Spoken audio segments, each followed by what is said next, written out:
Guillaume Gontard, vous vouliez parler des pesticides.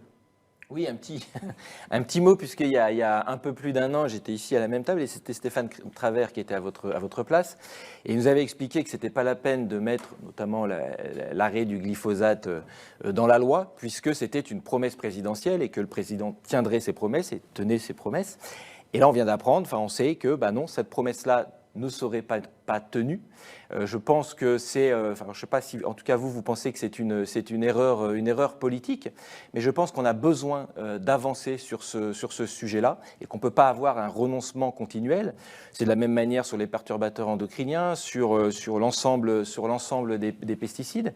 Et c'est vrai que, encore une fois, je pense que cette question-là peut se traiter à l'échelon des territoires sur l'accompagnement de la transition agricole et comment on accompagne les agriculteurs.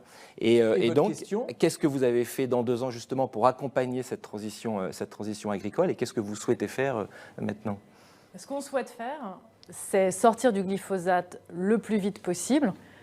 À 100%? À 100%.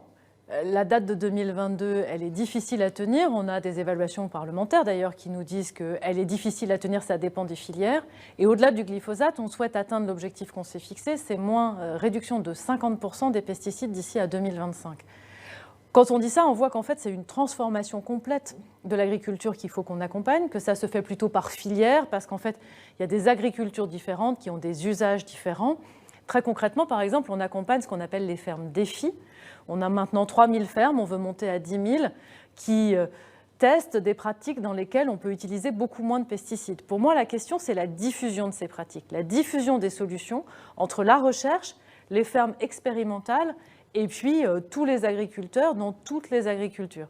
Et là, il faut qu'on aille le plus vite possible. Mais après, s'il reste 5% en 2022, on sera déjà content d'avoir fait 95%.